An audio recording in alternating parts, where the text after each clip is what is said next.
Hey guys, tonight we step back in time. Imagine the clipped green lawns of an English village, the kind where everyone knows your business, probably before you do. Picture cottages with roses rambling over their doorways, the scent of damp earth and distant bonfires in the air. This is King's Abbot, a place seemingly untouched by the roaring chaos of the 1920s, a peaceful little pocket of the world. Or is it? Beneath that idyllic veneer, a current of unease is stirring, much like that feeling you get when you realize you've left your phone in another room, and you definitely heard it buzz. We're diving headfirst into Agatha Christie's mind-bending masterpiece, The Murder of Roger Ackroyd. This isn't just a whodunit. It's a masterclass in misdirection. You probably won't survive this with your theories intact, let me tell you. Very few do. The little gray cells, as someone rather famous would say, will be working overtime. So before you get comfortable, take a moment to like the video and subscribe. But only if you genuinely enjoy what I do here. It means the world, truly. And as always, I'd love to see where you're tuning in from and what time it is in your corner of the globe. Pop it in the comments below. Now, dim the lights. Maybe turn on a fan for that soft background hum, and let's ease into tonight's journey together. You find yourself in the quaint village of King's Abbot. It's a place where the loudest sound is usually Mrs. Higgins complaining about the price of butter, or the distant thwack of a cricket ball on a summer afternoon. You, Dr. Shepherd, are the local physician, a man of routine and quiet observation. Your days are a familiar rhythm of house calls, minor ailments, and the endless, delightful, sometimes maddening chatter of your sister Caroline. She has a remarkable talent for knowing everything about everyone, often before they know it themselves. It's like having a human version of the internet, but purely for local gossip, and with slightly more judgment. The village is currently abuzz, a hive of hushed whispers and knowing glances, all centered around the recent, rather sudden demise of Mrs. Ferrars. A wealthy widow, she passed away in the early hours. An overdose of veronal, it's said. Tragic, of course. But King's Abbot, you see, has a long memory, and the death of her husband, Ashley Ferrars, just a year prior, still hangs in the air. He was a brute, a drunkard, and his timely departure wasn't exactly mourned. The popular theory, never quite spoken above a murmur in polite company, but dissected with relish over teacups, was that Mrs. Ferrars had, perhaps, expedited his exit. Arsenic was the popular guess back then. Easy to get. Hard to trace if you were careful. Did you know that in the early 20th century, arsenic was so commonly available in things like fly papers and cosmetics that it was often dubbed the inheritance powder? A grim nickname for a grim reality. Caroline, naturally, is in her element. An overdose, James, she says to you over breakfast, her eyes gleaming with unholy excitement. Such a terrible thing. But you know, they say she was terribly worried about something. Remorse, perhaps? She pauses for dramatic effect. Or fear of exposure. You try to maintain a professional skepticism, the kind befitting a medical man. Caroline, you sigh, stirring your tea. Let the poor woman rest. It's a tragedy. Oh, it's a tragedy, all right, she agrees, far too brightly. But it's also fascinating. Everyone's talking about Roger Ackroyd. Poor man. He was going to marry her, you know. Roger Ackroyd. Captain of industry, owner of the local big house, Fernley Park, and a man whose life seems as orderly and well-managed as his factories. He and Mrs. Ferrars had been seen together more and more frequently. An engagement seemed imminent. Her sudden death, particularly with the shadow of her late husband's demise hanging over it, must be a considerable blow. You've known Roger for years, treated his minor ailments, shared the occasional game of mahjong, a game, by the way, that experienced a massive surge in popularity in the West during the 1920s, often seen as exotic and terribly sophisticated. Some people even believed the clicking of the tiles could ward off evil spirits, though its success rate on gossip was, alas, undocumented. The air in King's Abbot feels thicker now. The usual light-hearted gossip has taken on a darker hue. Every shared glance in the street seems to hold a question, every paused conversation an unspoken accusation. Historians still argue whether these small, close-knit communities were bastions of support or hotbeds of stifling conformity and suspicion. Perhaps they were both. You, Dr. Shepherd, walk these familiar streets, nodding to your neighbors. But even you can't shake the feeling that something more than just grief is settling over the village like a shroud. Mrs. Farrar's house, the Larches, stands silent, its curtains drawn, a monument to secrets untold. And as you make your rounds, you ponder the nature of desperation, the weight of a guilty conscience, and the strange tangled webs people weave. Little do you know, this is just the overture. The main performance, with all its shocking revelations, is yet to begin. You can almost feel the static in the air, the sense that the village is holding its breath, waiting for the next shoe to drop, or perhaps for the next skeleton to come clattering out of a very well-appointed closet. It's a peculiar kind of quiet, the kind that screams louder than any shout. The day unfolds with its usual small dramas, a colicky baby here, a sprained ankle there. But underneath the routine, the news of Mrs. Farrar's death festers. By late afternoon, a call comes through from Fernley Park.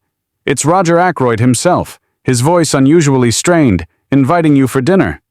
"Just a quiet meal, Shepherd," he says, though his tone suggests anything but quietude. "Need to talk. Been a bit of a shock today." You agree, of course. A summons from Fernley Park isn't something one easily declines. And besides, your own curiosity, however professionally suppressed, is undeniably piqued. Caroline naturally is thrilled and already planning her interrogation for when you return. "Make sure you remember every word, James, every glance," she instructs, as if you're a spy heading into enemy territory, which in some ways, perhaps you are. As evening descends, you make your way to Fernley Park. It's a grand house, imposing rather than beautiful, its dark stone absorbing the last of the twilight. The contrast with the cozy, slightly cluttered comfort of your own home is stark. Here, everything speaks of wealth, of order, of a life meticulously managed. Or so it would seem. Parker, the butler, greets you at the door, his expression as smooth and unreadable as polished silver. You can't help but wonder if butlers are born that way, or if it's a skill they acquire, like learning to fold a napkin into a swan. It's said that during the Victorian and Edwardian eras, the ideal butler was meant to be an invisible presence, so perfectly anticipating needs that he almost seemed to move by thought. Parker has certainly mastered the appearing when needed part. The dining room is impressive, all gleaming mahogany and crystal. The table is set for 6. Ackroyd himself, his sister-in-law Mrs.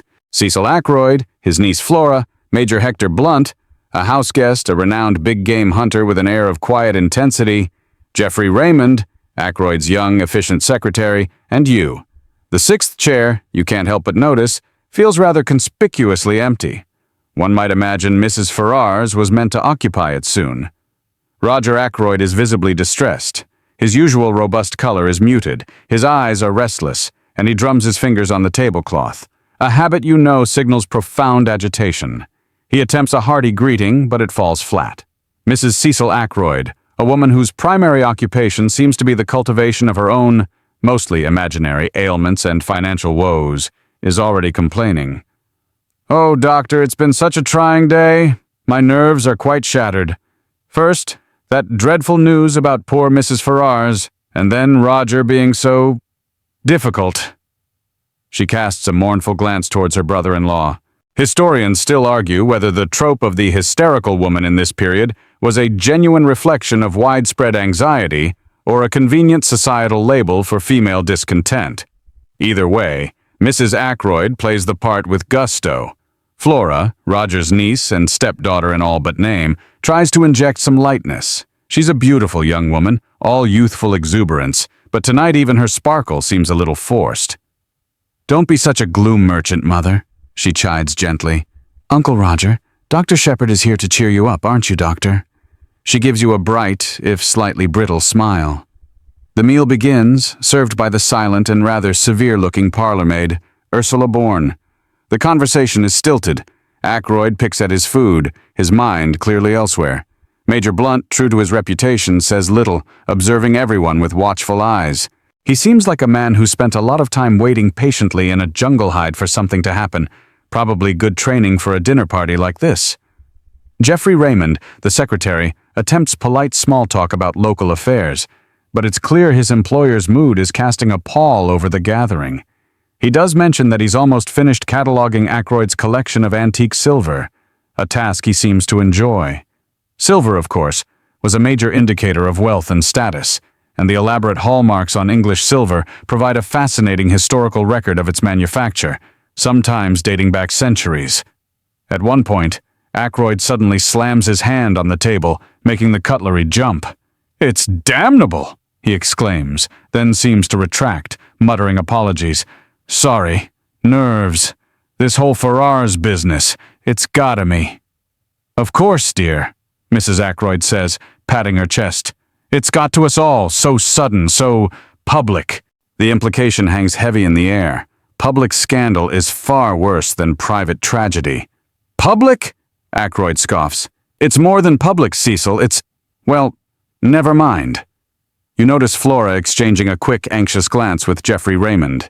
There are undercurrents here, tangled threads of emotion and perhaps resentment. Is it money? Ackroyd is known to be generous, but also capable of being exacting. You recall Caroline mentioning rumors about Flora's engagement to Captain Peyton, Ackroyd's stepson, a young man known more for his charm than his financial stability.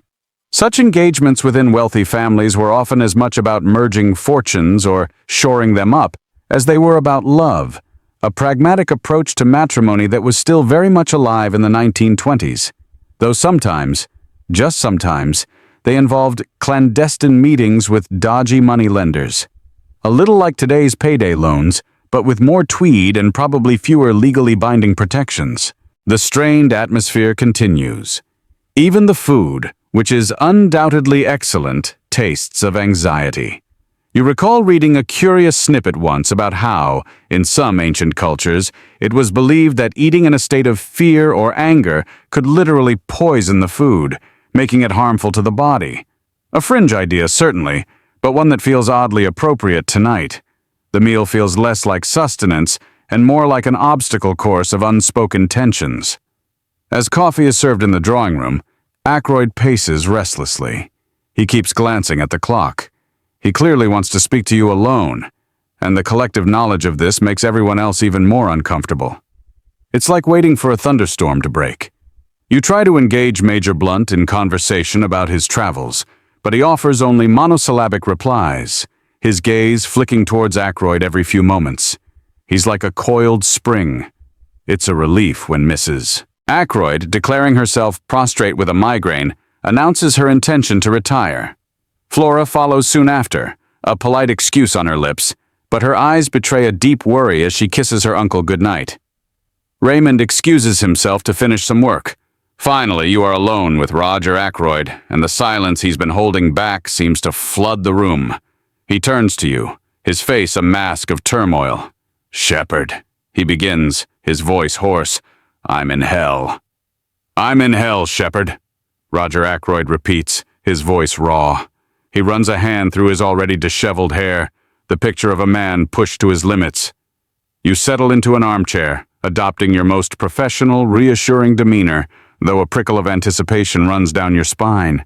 This is clearly more than just grief over Mrs. Ferrars's death.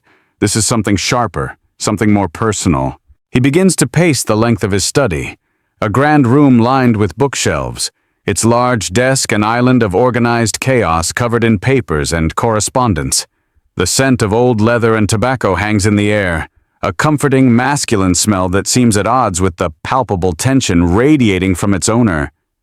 "It's that damned woman!" he bursts out, stopping abruptly in front of the fireplace. "Not Mrs. Ferrars. Well, yes, her too, but not in the way you think. I mean, not in the way everyone in this infernal village is thinking." He scoffs, a bitter sound. "They all believe she poisoned Ashley Ferrars, don't they? And that she confessed it to me? That I was about to marry a murderess?" You murmur something non-committal, letting him talk. It's often best in these situations. "She did poison him," Ackroyd says, his voice dropping to a conspiratorial whisper, "even though you're alone. She told me so herself, yesterday." This is a bombshell. You try to keep your expression neutral, but your mind races. Mrs. Ferrars, a confessed killer, and Ackroyd knew. "She was being blackmailed, Shepard," he continues, his agitation mounting. Someone knew her secret, had been bleeding her dry for the past year. That's why she was so on edge, why she couldn't face life anymore. The money was one thing, but the fear, the constant terror of exposure, it broke her. He sighs, a ragged, exhausted sound. She told me the blackmailer's name yesterday. She wrote it down, said she couldn't bear it another day. He walks over to his desk and rummages through a pile of letters. The Morning Post, he says, holding up a blue envelope. It came today, after she was gone. From her. He opens it with trembling fingers and reads a few lines aloud. My dearest Roger, I can't go on. I have to make an end of it. Forgive me. I am enclosing a letter, which I shall post at the same time as this, telling you the name of the man who has made my life a living hell. He looks up at you, his eyes haunted. She killed herself because of him, because of the blackmailer, and I know who it is. He taps the blue envelope. Shepard, I have to expose this monster. But I wanted to read the letter in peace, to think. Tonight, after you've gone, I'm going to sit down and read exactly what she wrote. Then I'll know what to do. The atmosphere in the study feels thick with unspilled secrets. You feel a strange sense of foreboding. Ackroyd is a man on a precipice. He makes you promise to keep this confidence. Not a word to anyone, especially not Caroline, he half jokes, though there's no humor in his eyes. You assure him of your discretion. You discuss a few more details, his plan to contact his solicitor in the morning. He seems to calm a little as he talks, the act of sharing his burden visibly easing some of the pressure. It reminds you of how in ancient Rome some believed that speaking of a terrible secret aloud could diminish its power. A quirky folk belief, perhaps, but one that often seems to hold a kernel of psychological truth. Historians still argue whether confession alleviates guilt or merely transfers the burden. It's getting late, nearly 9 o'clock. You make your excuses, mentioning your early start. As you stand up to leave, Parker, the butler, enters. Excuse me, sir, he says to Ackroyd. Major Blunt asked me to inquire if you would care for a game of billiards? Ackroyd shakes his head. No, Parker, not tonight. Tell the Major I'm rather tired. I'm going to have an early night. Or rather, he glances at the blue envelope still on his desk. I have some important reading to do. Make sure I'm not disturbed. Very good, sir, Parker says, his face impassive, and withdraws. You say your goodbyes to Ackroyd at the study door. Thank you, Shepard. You're a good friend, he says, and there's a genuine warmth in his voice now, mingled with a steely resolve. You walk out of Fernley Park, the night air cool on your face. The house looms behind you, its windows mostly dark, save for the light in Ackroyd's study. You feel a sense of relief to be away from the oppressive atmosphere, yet a nagging unease follows you. The knowledge you now carry feels heavy. Mrs. Farrar's a killer, driven to suicide by a blackmailer whose identity Roger Ackroyd is about to learn. It's a potent, dangerous mix. You arrive home a little after 9, finding Caroline, of course, avid for news. You fob her off with a vague account of Ackroyd being distressed, as expected. She seems disappointed by the lack of juicy details, but soon busies herself with her own speculations. You retire to your own study, ostensibly to read the latest medical journals. But your thoughts keep straying back to Fernley Park, to that blue envelope, to the turmoil in Roger Ackroyd's face. Did you know that the popular image of the unflappable, stiff upper-lipped Englishman of the early 20th century was often just that, an image? Private letters and diaries from the period reveal a surprising amount of emotional vulnerability and anxiety, carefully hidden from public view. Ackroyd was certainly not hiding his tonight. The phone rings. It's just past 10 o'clock. You answer. A voice, harsh and unfamiliar, cuts through the line. Is that Dr. Shepard? Yes, speaking. Get to Fernley Park. At once. Mr. Ackroyd? He's been murdered. The words hit you like a physical blow. Murdered? Roger Ackroyd? The man you were speaking to less than an hour ago, vibrant with anger and resolve? It seems impossible. You feel a chill crawl up your spine, the cozy familiarity of your own study suddenly feeling fragile, exposed. You snatch your bag, call out a hasty explanation to a shocked Caroline, and race out into the night, your mind a maelstrom of disbelief, and a dreadful, sickening sense of inevitability. The secrets of King's Abbot are no longer just whispers. They have screamed into violence. The game, as someone else might say, is afoot, and it is far more deadly than mahjong.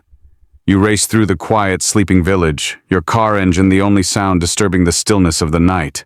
The moon, a pale disk, casts long, eerie shadows, transforming familiar shapes into something alien and menacing. Your earlier unease has crystallized into a cold dread. Fernley Park looms before you, no longer just imposing but sinister. Lights are blazing now from several windows, cutting stark gashes in the darkness. It's a scene of frantic activity, a stark contrast to the feigned calm of dinner. Parker meets you at the door, his usually impeccable composure fractured. His face is pale, his hands unsteady. "Dr. Shepard, thank God you're here. It's terrible." He leads you, almost stumbles towards the study. "It was I who telephoned you, sir," he says, his voice breathy. No one else seemed to know what to do. Considering the average person's reaction to finding a murdered employer might involve a fair bit of headless chicken behavior, Parker's relative quick thinking is commendable, if still shaky. The study door is ajar. Inside the scene is one of shocking stillness. Roger Ackroyd is slumped in his high-backed armchair, the one he always favored near the fireplace. He is still, unnaturally so. A dark, ornate letter opener, one you'd noticed earlier on his desk, a rather exotic-looking piece from his collection of foreign curios, is protruding from his neck, just below the collar. There's surprisingly little blood, a dark stain seeping into the fabric of his jacket. It's a brutally intimate, horribly personal way to die. Your medical training kicks in, a shield against the horror. You check for a pulse, already knowing what you'll find. He's gone. Been dead for a little while, you'd estimate. The warmth is already leaving his body. Major Blunt is there, standing rigidly by the window, his face grim. Jeffrey Raymond, the secretary, looks utterly shell-shocked, pale and trembling, leaning against a bookshelf as if for support.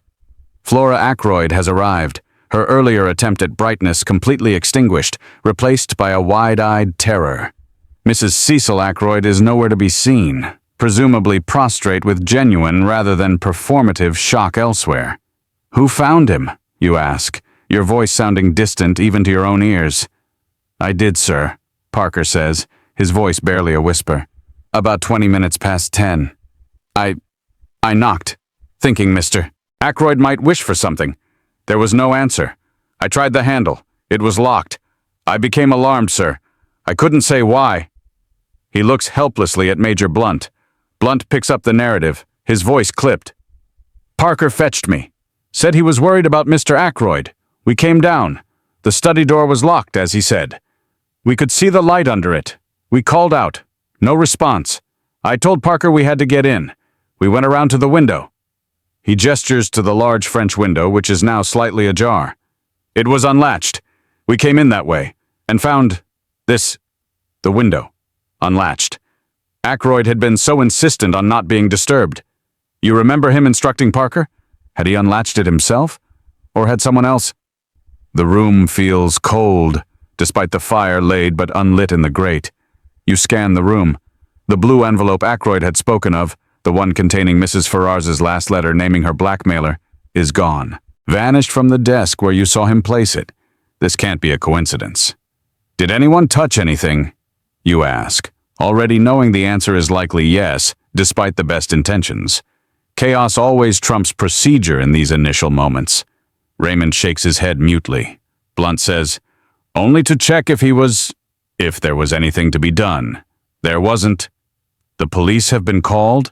"Yes, doctor," Raymond pipes up, finding his voice. "Inspector Davis is on his way from Cranchester. Cranchester, the nearest large town, a good few miles away. It will take time. Time. Everything now revolves around time. When was he last seen alive? You yourself left him shortly before 9. He was alive then, agitated but very much alive, planning to read that fateful letter. Parker states he took a tray of drinks to the drawing room at 9:30, where Flora, Mrs. Ackroyd, before her migraine fully took hold, and Major Blunt were. Ackroyd was not with them. He was believed to be in his study. Jeffrey Raymond says he was working in his own small office, just off the main hall, until he heard the commotion. Ursula Bourne, The parlour-maid would have been clearing up from dinner and then likely retired to her quarters. Her evidence will be crucial. As you wait for the police, the silence in the room is broken only by Flora's soft, muffled sobs. You try to piece together the fragments of the evening: the locked door, the open window, the missing letter. It's a classic locked room puzzle almost, except not quite. It's fascinating in a morbid way how quickly the human mind seeks patterns, seeks solutions, even in the face of profound shock. It's a coping mechanism, perhaps. Did you know that the locked room mystery, as a subgenre of detective fiction, truly came into its own in the late 19th and early 20th centuries, with authors like Edgar Allan Poe and Gaston Leroux paving the way? Agatha Christie herself would become a master of it. A new presence makes itself known, not with a dramatic entrance, but with a quiet, almost apologetic cough from the doorway. You turn. Standing there is a small, dapper man with an egg-shaped head and magnificent, impeccably maintained mustaches. He carries himself with an air of quiet confidence, his eyes bright and intelligent, taking in everything. You recognize him. He's your new neighbor, the one who moved into the Larches, Mrs. Farrar's former home, a man named Mr. Porritt, or something similar, who Caroline has been endlessly speculating about. She believes he's a retired hairdresser, based on his magnificent coiffure, or lack thereof on top, and general neatness. "Ah, Dr. Shepherd, is it not?" he says, his voice precise, with a distinct foreign accent. "A terrible tragedy has occurred, I hear. I am a neighbor. I saw the lights, the activity. I thought perhaps I might be of some assistance. My name is Hercule Poirot." Hercule Poirot. The name resonates. Not a hairdresser, then. This is the Hercule Poirot, the famous Belgian detective, supposedly retired. What on earth is he doing in King's Abbot, tending to vegetable marrows, as Caroline had scornfully reported? It's as unlikely as finding a penguin in the Sahara. Or, perhaps, as unlikely as a world-famous detective not being drawn to a complex murder on his very doorstep. Historians still argue whether Poirot's retirement was ever genuine, or simply a theatrical pause between challenging cases. Given his immediate, almost instinctive appearance here, the latter seems more plausible. He steps into the room, his gaze sweeping over the scene, missing nothing. The little gray cells, you sense, are already hard at work. The arrival of Hercule Poirot changes everything.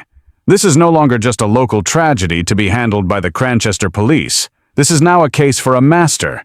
And you, Dr. Shepherd, find yourself an unwitting Watson to his Holmes. Inspector Davis from Cranchester finally arrives, a local man, competent enough, but clearly a little out of his depth with a murder of this magnitude at Fernley Park, and now with the unexpected, slightly intimidating presence of Hercule Poirot. Davis is a man more accustomed to runaway sheep and petty theft than a well-to-do gentleman stabbed with an exotic letter opener in his own locked study. You can almost see him deflate a little when Poirot, with a polite but firm introduction, explains his own interest in the matter. Poirot, however, is the soul of discretion, offering to assist Inspector Davis in any way possible, an offer Davis is perhaps too flustered to properly appreciate or refuse. The initial police procedures begin. Measurements are taken. Photographs, or rather, flashlight powder photographs, the kind that go poof and leave everyone blinking, are snapped, and preliminary statements are gathered. You recount your evening, the dinner, your last conversation with Ackroyd, the discovery of his body. You omit, for now, the crucial detail of Mrs. Farrar's confession and the blackmail and the letter naming her tormentor. Ackroyd made you promise, and a promise to a dead man feels particularly binding.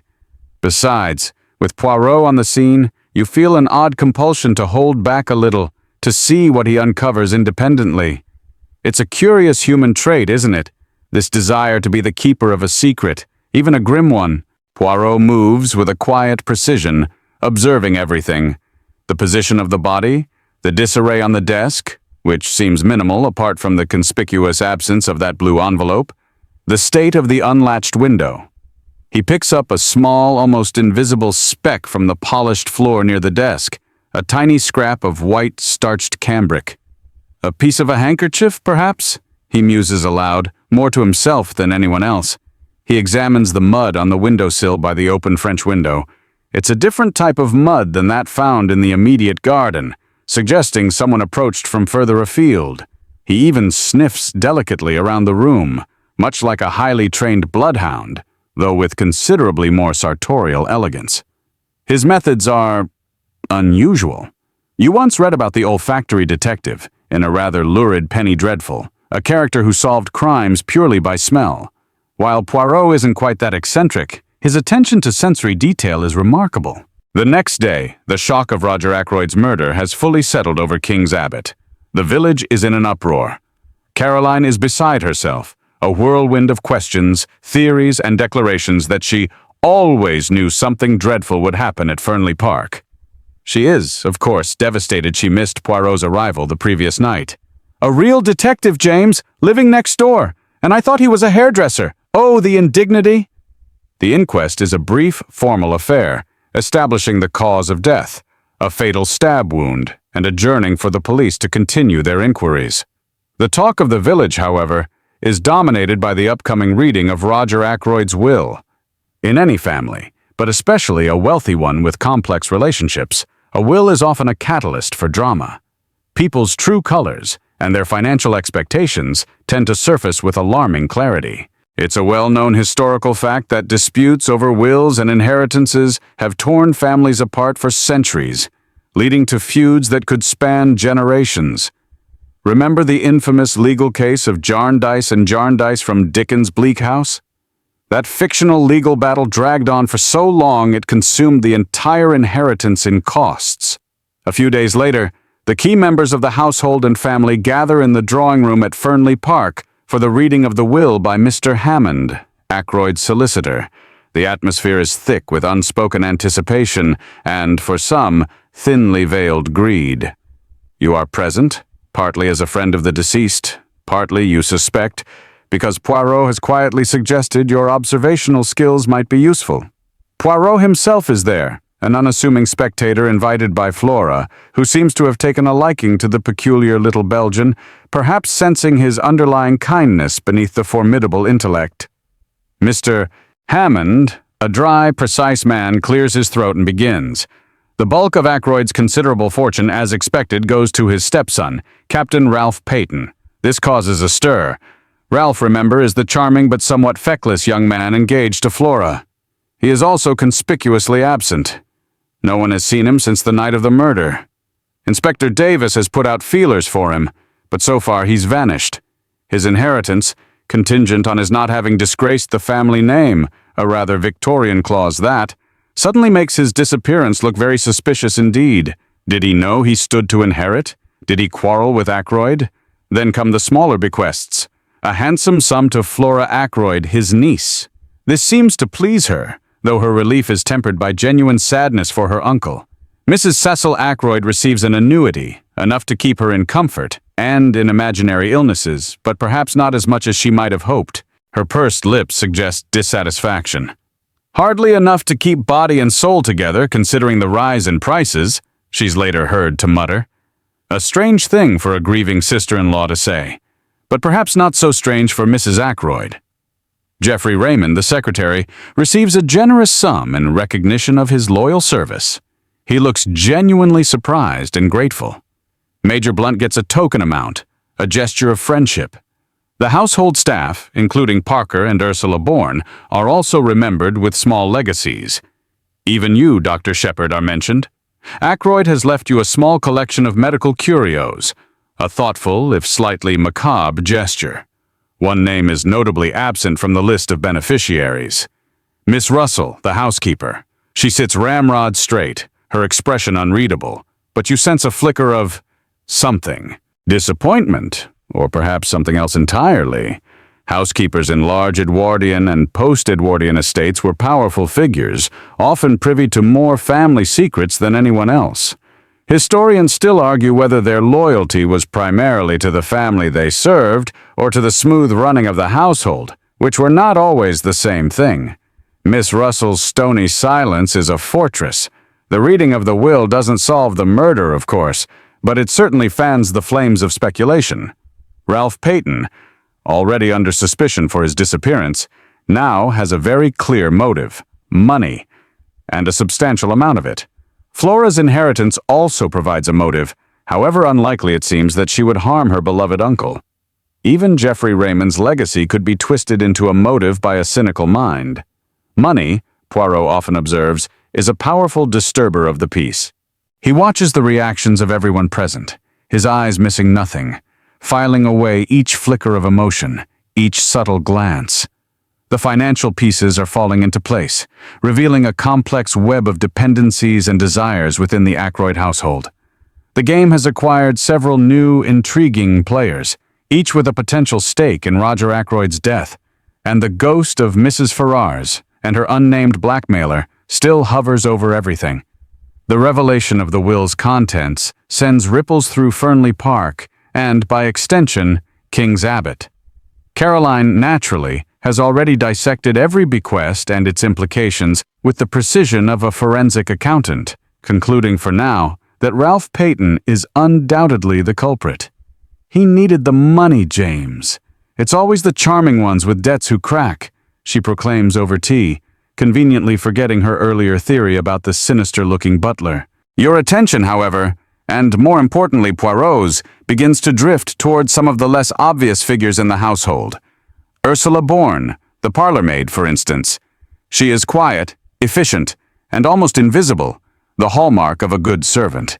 But since the murder, there's been a fragility about her, a nervousness that she tries, mostly successfully, to conceal beneath a veneer of stoic propriety. She moves like a startled fawn, always on the verge of flight. During the initial questioning, she claimed to have been in her room after finishing her duties on the night of the murder, hearing nothing unusual. Her alibi is plausible, if uncorroborated. Most servants' quarters were designed to be out of earshot of the family's living spaces, a quirk of Victorian and Edwardian domestic architecture that ensured privacy for the employers, but could also mean servants were genuinely unaware of events unfolding elsewhere in the house. Poirot, with his uncanny ability to sense hidden currents, finds Miss Bourne particularly interesting. He makes a point of engaging her in casual conversation, asking about her duties, her length of service at Fernley Park, her life before coming here. He has a way of putting people at ease, his questions sounding like polite, almost trivial inquiries, yet always aimed with unerring accuracy towards the cracks in their facade. You witness one such conversation, ostensibly about the polishing of silver, where Poirot somehow maneuvers the discussion towards the subject of happiness and aspirations. "And you, Mademoiselle Bourne?" he says gently. "You are happy here at Fernley Park? It is a good position?" Ursula Bourne hesitates, her composure wavering for a moment. "It is a position, Monsieur Poirot," she replies, her voice low. "One must earn one's living." There's a weariness in her tone that goes beyond the fatigue of a demanding job. "Indeed," Poirot agrees, his eyes thoughtful. "But life, it should be more than just earning a living, should it not? It should have a little romance, perhaps, a little joy." At this, Ursula Bourne's composure finally crumbles. Tears well in her eyes, and she turns away, trying to hide her distress. Poirot, ever the gentleman, does not press her immediately. But later, through a combination of gentle probing and undeniable logic, he uncovers her secret. Ursula Bourne is married. And not just married, but married to Ralph Peyton, Ackroyd's stepson and principal heir. This is a staggering revelation, a secret marriage, and to the man now most wanted by the police. The implications are enormous. It explains her nervousness, her air of constant anxiety. She was living a double life, a parlour-maid in the house where her husband was the favored stepson. Why the secrecy? Was Ackroyd unaware of the marriage? Or did he disapprove so strongly that they felt compelled to hide it? Secret marriages were not uncommon in an era where parental approval and social standing heavily influenced matrimonial choices, especially when class differences were involved. Historians still argue whether these clandestine unions were acts of romantic defiance or foolish youthful impulsiveness. Ursula, or rather Mrs. Ralph Peyton, confesses her story to Poirot, with you as a silent, astonished witness. She and Ralph had married in secret some months ago. Ralph, perpetually short of funds and afraid of his stepfather's reaction, Ackroyd controlled the family purse strings, had insisted they keep it quiet until he was in a more stable financial position. Ursula, deeply in love but also fiercely proud, had chafed under the deception, forced to act as a servant in her own, well, not her own house, but the house of her father-in-law. Roger Ackroyd would never have countenanced it, she says, dabbing her eyes. He had plans for Ralph, a suitable marriage, to someone with money and position. Her alibi for the night of the murder also takes on a new light. She admits she had seen Ralph that evening. He had come to her distraught after a furious argument with Ackroyd. He said Mr. Ackroyd had found out about us, she whispers. They had a terrible row. Ralph was in despair. He said he felt like killing him. A chilling admission, especially given what transpired later. Ralph had then left, saying he couldn't face his stepfather again that night. She hadn't seen him since. She also admits that earlier in the evening, around 9:30, after her duties were done, she had gone to the study window. She hadn't knocked or tried to enter. She just wanted to see Roger Ackroyd, perhaps to plead Ralph's case if she got the chance. She saw him at his desk, seemingly alive and well, engrossed in some papers. She insists she didn't see anyone else, and then retreated to her room, heartbroken and anxious. This adds another crucial piece to the timeline. If Ursula saw Ackroyd alive at his desk around 9:30, it narrows the window for the murder considerably, especially given Parker's testimony about calling you just after 10. Did you know that early forensic science was heavily reliant on eyewitness accounts of time, which are notoriously unreliable? The popularization of personal watches was still relatively new, and not everyone's timepiece was perfectly synchronized, leading to all sorts of discrepancies. Even a few minutes here or there could make all the difference in a murder investigation. Ursula Bourne's painful past and her desperate circumstances certainly cast her in a new light. She's no longer just the quiet parlor maid. She's a woman caught in a web of secrets, love, and fear. Her connection to Ralph Payton, the prime suspect, tangles the threads of the case even further. Does her story exonerate Ralph by providing context for his emotional state, or does it inadvertently strengthen the case against him by highlighting the severity of his quarrel with Ackroyd just before the murder? Poirot listens intently, his little gray cells working furiously, absorbing every detail. He makes no judgment, merely files away the information. The puzzle of Roger Ackroyd's death is becoming more intricate, more personal, with each new revelation. And the invisible people of the household are proving to be anything but. With Ursula Bourne's dramatic revelations settling like dust over Fernley Park, the focus, or at least a significant portion of Poirot's meticulous attention, shifts towards another of the household's more prominent and vocal members, Mrs. Cecil Ackroyd. Ackroyd's widowed sister-in-law, mother to Flora, is a woman who has cultivated an air of genteel poverty and delicate health for years. She drifts through the house like a pale, complaining ghost, her conversation a constant litany of her ailments, her debts, and the general unfairness of life. "My nerves, you know, doctor," she'll confide in you at every opportunity. "They are quite shredded. This terrible business, it's more than a sensitive woman can bear. It's a performance, you've always suspected, designed to elicit sympathy and, more practically, financial assistance from her wealthy brother-in-law. Now, with Roger Ackroyd gone, her financial situation, already precarious by her own account, becomes even more critical. The annuity left to her in the will, while not inconsiderable, is clearly not the grand rescue she might have envisioned. Her disappointment was palpable during the reading of the will, a brief flicker of something hard and calculating in her eyes before the customary mask of mournful fragility slipped back into place. Poirot, with his keen eye for such nuances, certainly didn't miss it. He seems to operate on the principle that those who protest their innocence or vulnerability the loudest often have the most to hide. A cynical view, perhaps, but one that has served him well in unraveling human deceptions.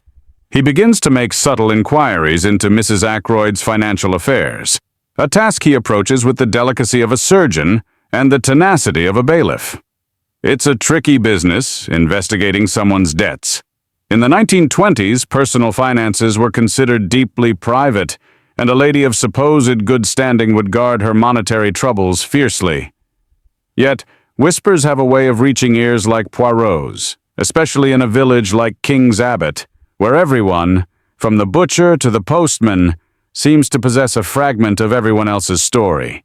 It turns out Mrs. Ackroyd's genteel poverty might be less genteel and more acute than she lets on. There are rumors of outstanding bills with local tradesmen, hushed mentions of loans taken out at high interest, a general air of someone living consistently beyond her means. Did you know that consumer credit, as we know it today, was still in its infancy in the 1920s? While department stores might offer installment plans, personal loans often came from less formal and sometimes less scrupulous sources, carrying significant social stigma if one's debts became public knowledge. Poirot asks Inspector Davis, rather tactfully, to look into any recent large payments made by Roger Ackroyd that weren't for business expenses. Lo and behold, it emerges that just a few weeks before his death, Ackroyd had settled a rather substantial debt for his sister-in-law, one that she had apparently incurred through some unwise investments, or perhaps, as Caroline might suggest with a gleam in her eye, a flutter at the card table. This creates an interesting dynamic. On one hand, Ackroyd had bailed her out. On the other, it establishes her pattern of financial need and her reliance on his generosity. Would the annuity be enough to satisfy her, or would the prospect of a larger, more immediate inheritance through Flora, if something were to happen to Ralph Payton, for instance, be a stronger lure? It's a rather cold calculation, but Poirot understands that human motives are rarely pure. Her actions on the night of the murder also invite closer scrutiny. She claimed to have retired early with a migraine, a convenient ailment that often served as her excuse to avoid unpleasant situations or demanding company. She stated she heard nothing, saw nothing, tucked away in her bedroom. But Poirot, with his methodical approach, has a way of testing such convenient absences. He asks about the layout of the house, the thickness of the walls, the possibility of sounds carrying. Could she really have heard nothing of the commotion when the body was discovered? Parker had to fetch Major Blunt. There was shouting, presumably, then the entry through the window. It seems unlikely that such events would pass entirely unheard, even by someone nursing a purported migraine. Historians still argue whether the invalided woman trope common in literature of the period reflected a genuine prevalence of nervous disorders, or was a societal construct allowing women to retreat from overwhelming domestic or social pressures. Mrs. Ackroyd certainly seemed to lean into the role with theatrical flair. Poirot engineers a little experiment. He has Parker, at a similar time of night, create a controlled commotion outside Mrs. Ackroyd's bedroom door while she is ostensibly resting. Then, Poirot casually questions her the next day, inquiring if her sleep was disturbed. Her vehement denial that she heard anything at all is, Poirot notes with a glint in his eye, just a little too emphatic. It's a small crack, but a crack nonetheless. Why would she lie about hearing something, unless she had something to conceal about her own awareness of the events that night? Or perhaps she simply didn't want to be drawn further into the messy investigation, preferring her role as the bereaved, delicate invalid. Furthermore, there's the matter of her relationship with her daughter, Flora. While outwardly appearing to be a devoted, if somewhat overbearing mother, there are hints of tension. Flora is young, beautiful, and now independently wealthy thanks to her uncle's will. Mrs. Ackroyd has always relied on Flora's connection to Roger for her own financial stability. With Roger gone, does she see Flora's inheritance as, by extension, her own salvation? Or is there resentment that Flora, so young, has achieved the financial security that has always eluded her? Family dynamics, especially those involving money and dependency, can be a potent source of conflict. It's like that old saying, where there's a will, there's a won't, as in, someone won't be happy with their share. Mrs. Ackroyd's web of tangled finances, her carefully constructed persona of ailing helplessness, and her slightly too convenient alibi all make her a person of interest, if not a prime suspect. She may not have wielded the dagger, but did she know more than she's letting on? Was she perhaps involved in the periphery, an unwitting pawn or a knowing silent beneficiary of the tragedy? Poirot doesn't dismiss her as just a silly woman, as some might be tempted to do. He understands that desperation, especially the financial kind, can drive people to unexpected actions, or at least to a convenient turning of a blind eye. The secrets of Fernley Park are not confined to the study. They permeate the entire household, each inhabitant guarding their own share. and Mrs. Cecil Ackroyd, for all her fluttering helplessness, is no exception. While the currents of suspicion swirl around the more overtly troubled members of the Fernley Park household, the vanished Ralph Peyton, the secretly married Ursula Bourne, the financially entangled Mrs. Cecil Ackroyd. Poirot's gaze also rests with his customary thoroughness upon those who present a calmer, more composed exterior. Geoffrey Raymond, Roger Ackroyd's young, efficient, and seemingly unflappable private secretary, is one such individual. He's been a model of quiet helpfulness since the murder, assisting the police with business papers, answering questions clearly and concisely, and generally exuding an air of competent grief. He's the kind of young man every employer dreams of, intelligent, discreet, and impeccably organized. Too perfect, perhaps. Poirot, one senses, is always a little suspicious of perfection. Raymond's testimony about the events of the fatal evening is crucial, as he was one of the last people, besides yourself, known to have interacted with Ackroyd in a professional capacity, and was certainly in the house. He states that after dinner, he returned to his small office, which was situated just off the main hall, not far from the study, to finish some urgent correspondence for Mr. Ackroyd. He worked there, he claims, from roughly 8:45 p.m. until he heard the alarm being raised by Parker around 10:15 p.m. or so. During that time, he says he heard nothing suspicious. No raised voices from the study, no unexpected visitors. His office door was closed, he explains, to allow him to concentrate. Poirot listens to this account with polite attention, nodding occasionally. Then he begins his gentle, almost imperceptible probing. "You are a man of regular habits, Monsieur Raymond?" "I try to be, Monsieur Poirot. Efficiency demands it." "Indeed. And on this particular evening, your work, it was of a usual nature?" "Yes, letters mostly. Confirming appointments, responding to business inquiries. Mr. Ackroyd had a considerable volume of correspondence. Geoffrey Raymond, it's worth noting, was part of a newly emerging professional class of male secretaries. While women were increasingly filling secretarial roles in general commerce, the confidential private secretary to a wealthy industrialist like Ackroyd was often still a male domain, a position of trust and considerable access. Poirot then steers the conversation to specifics. "You saw Mr. Ackroyd after dinner before you retired to your office?" "Yes, briefly." "In the drawing room with the others? He seemed preoccupied, naturally, given the news about Mrs. Ferrars, but not, I would say, unduly agitated at that point, not more than one would expect. This contradicts your own observation of Ackroyd being in hell, drumming his fingers and clearly deeply distressed when you were all in the drawing room before he spoke to you alone. A minor discrepancy, perhaps. Or does Raymond have a reason to downplay Ackroyd's anxiety? And from your office, Monsieur Raymond, you could perhaps hear sounds from the hall? From the study, if the door were open, or if voices were raised?" Raymond hesitates for a fraction of a second. "My door was closed, as I said, and the study door, I believe, was also closed. Mr. Ackroyd preferred it that way when he was working, or did not wish to be disturbed." He pauses. "I did hear Dr. Shepherd leave around 9 o'clock. I heard him speaking to Mr. Ackroyd at the study door, and then the sound of the front door closing. This confirms your own departure time, but it also implies that if he heard that, through 2 closed doors his hearing must be fairly acute, or the house quieter than he suggests." Poirot then brings up the matter of the telephone. The only telephone in the house readily accessible for general use was in the hall. Ackroyd had one in his study, an extension, but Raymond's office did not. "Did you by any chance make or receive any telephone calls that evening, Monsieur Raymond?" "No, Monsieur Poirot. I had no need to." A straightforward answer. Yet, later, when Poirot is interviewing the staff from the local telephone exchange, a wonderfully thorough man, our Poirot, no stone left unturned. It comes to light that a call was placed from Fernley Park at approximately 9:20 p.m. The operator remembers it because it was a trunk call, to a number in Liverpool.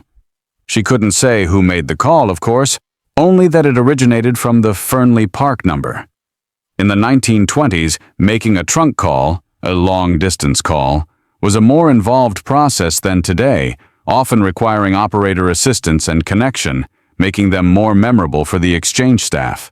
Historians still argue whether the increased connectivity offered by the telephone, was a net positive for privacy or an intrusion. In this case, it's certainly a useful investigative tool. Who made that call?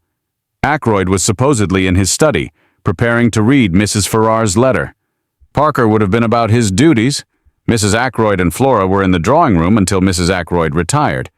Major Blunt was also in the drawing room, supposedly. If Raymond's testimony is true, he was in his office. So who used the hall telephone at 9:20 p.m. to call Liverpool?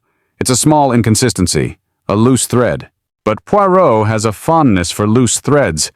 They often lead to the unraveling of much larger tapestries of deceit. Raymond's demeanor is consistently calm.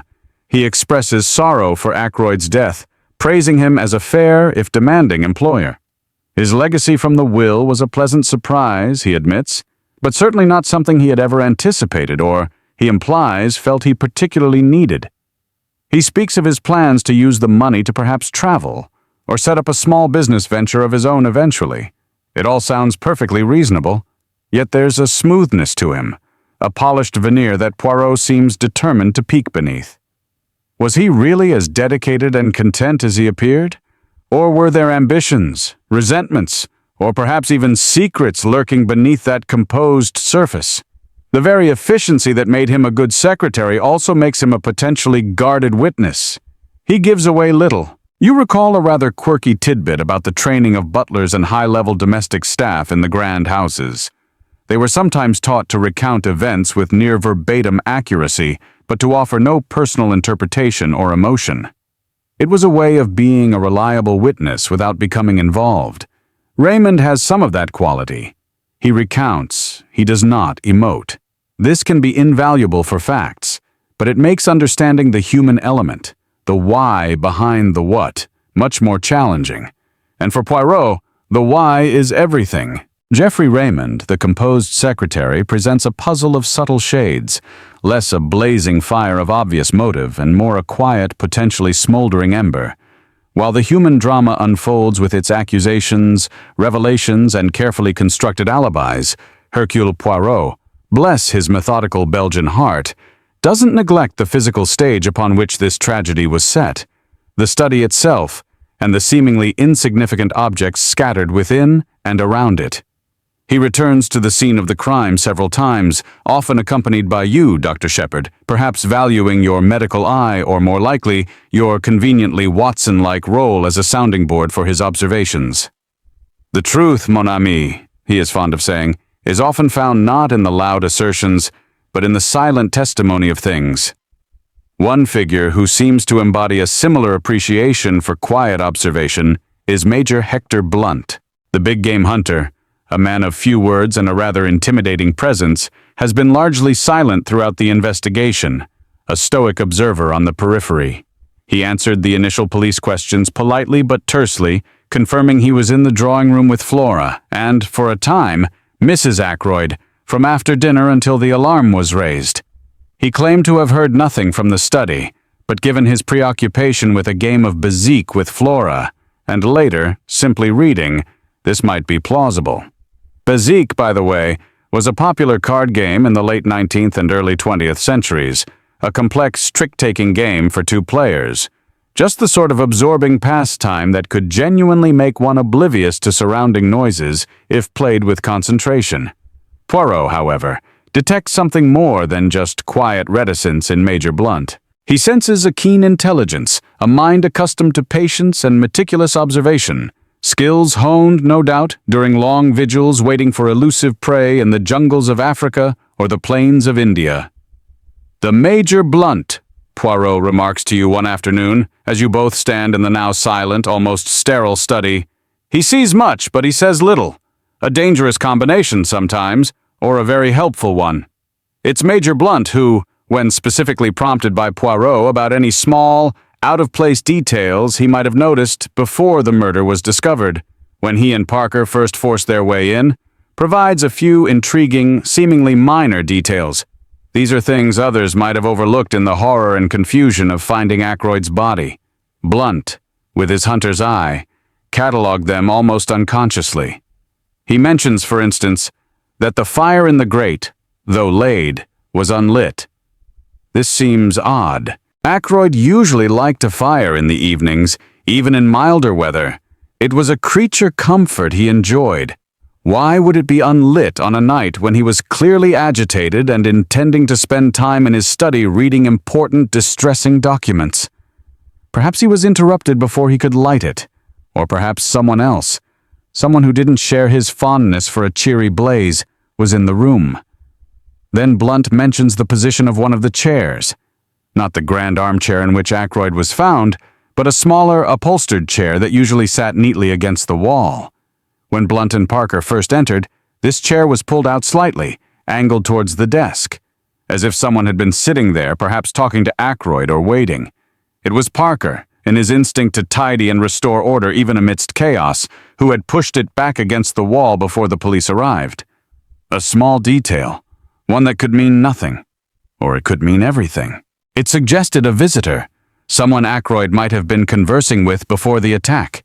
Was this visitor the killer? Or someone else entirely, who came and went before the fatal moment? Most curiously, Major Blunt recalls seeing a small, shiny object on the floor near the edge of the grand, dark red patterned carpet, not far from the French windows. He didn't pick it up, he says, because his focus was entirely on Ackroyd. By the time the police had finished their initial sweep, the object was gone. He describes it as a small metal ring, possibly gold. He can't be more specific.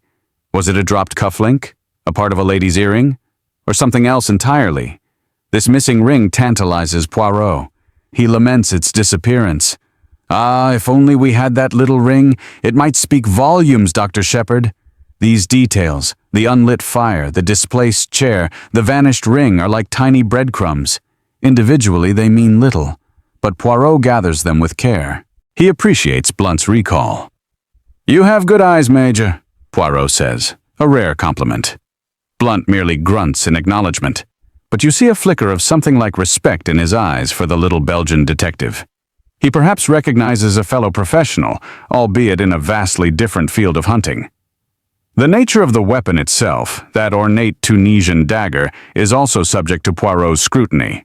It was part of Ackroyd's collection of curios, usually kept in a display case in the drawing room, not the study. Who moved it? And when? Had Ackroyd brought it to the study himself, perhaps for self-defense, feeling threatened after his conversation about the blackmailer? Or had the killer taken it from the drawing room specifically for the purpose of murder? It was a grimly efficient choice. Did you know that daggers and knives of various designs have been status symbols and weapons across cultures for millennia? The craftsmanship of such an item could indeed make it a curio, but its primary purpose was always deadly. The transition from collector's item to murder weapon is a chilling one. Poirot also obsesses over the time. He presses everyone about exact timings. When did they last see Ackroyd? When did they hear anything? He tries to reconstruct the evening minute by minute. You recall your own departure shortly before 9. Ursula Bourne claims to have seen Ackroyd at his desk around 9:30. Parker called you shortly after 10, having discovered the body with Major Blunt. That leaves a window of roughly 30 to 40 minutes for the murder to have occurred. And in that window, someone needed to get into the study, commit the act, and potentially search for and remove that blue envelope. Was it someone already in the room? Or did someone enter, perhaps through that unlatched French window?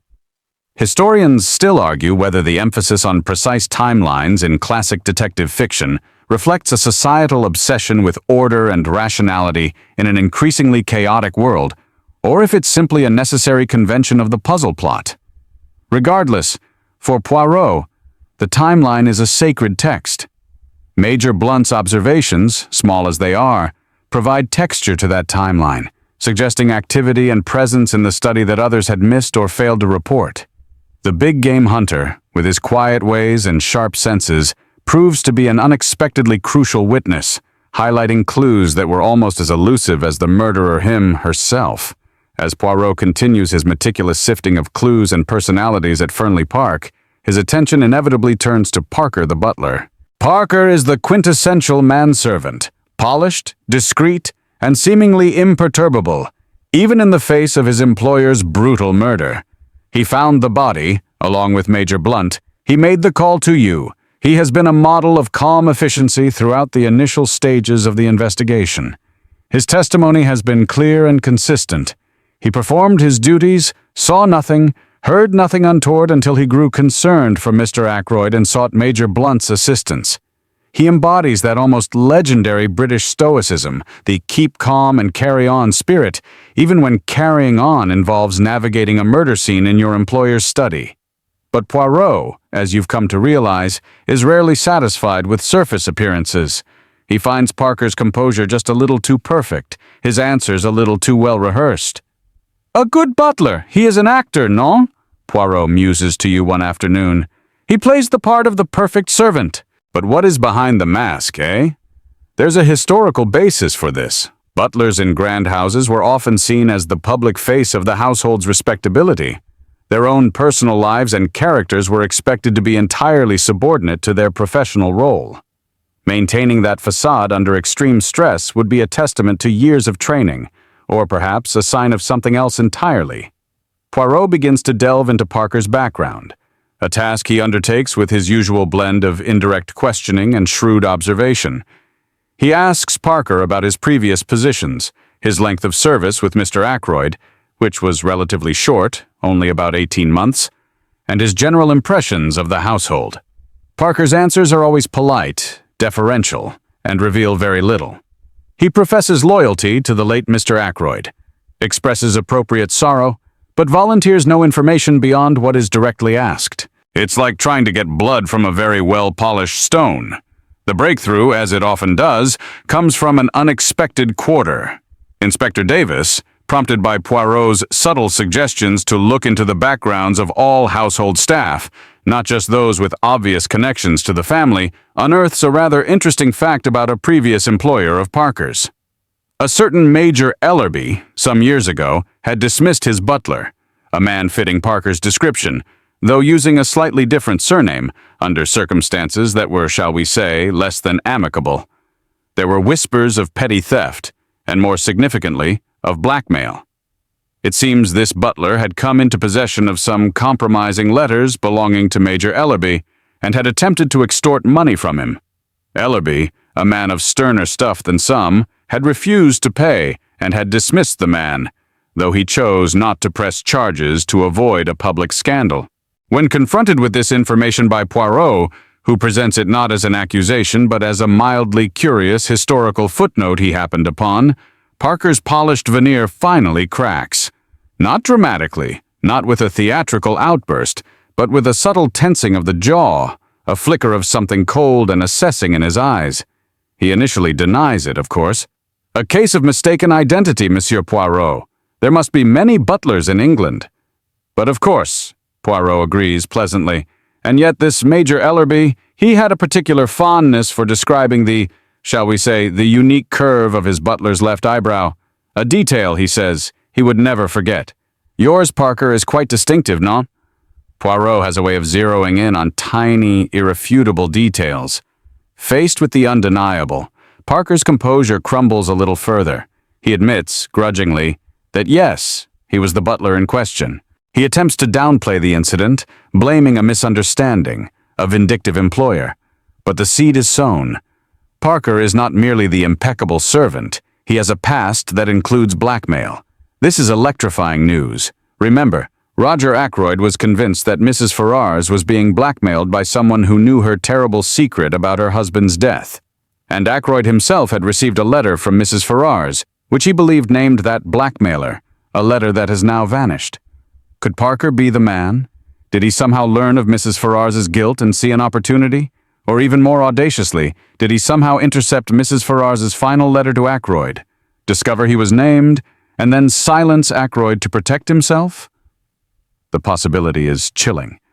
If Parker was the blackmailer, he would have had motive, opportunity, being in the house, and, given his past, the moral flexibility for such a crime. His presence in the house, his duties taking him all over, would have given him ample chance to observe, to overhear, perhaps to intercept mail. Think about the layout of these grand old houses, a warren of corridors, back stairs, servants' halls. A discreet and observant butler would know all its secrets. Did you know that there's a quirky theory, sometimes called the Jeeves effect, that suggests butlers and valets often knew more about their employer's affairs than anyone else, becoming repositories of immense, often unspoken social and financial intelligence. If Parker was blackmailing Mrs. Ferrars, and she confessed this to Ackroyd and named him, his position would have become untenable, even dangerous. Parker vehemently denies blackmailing Mrs. Ferrars or Mr. Ackroyd. He claims his past is his past, and he has been a loyal servant to Mr. Ackroyd. He admits to having been in financial difficulties himself, a sick wife, medical bills, which might explain his need for money, but he insists he would never resort to such methods again. His explanation for his concern that night, his insistence on breaking into the study, takes on a new ambiguity.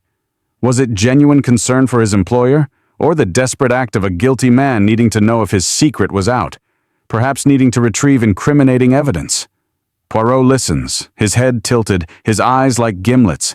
He doesn't overtly accuse Parker. He simply lays out the facts, the connections, the possibilities.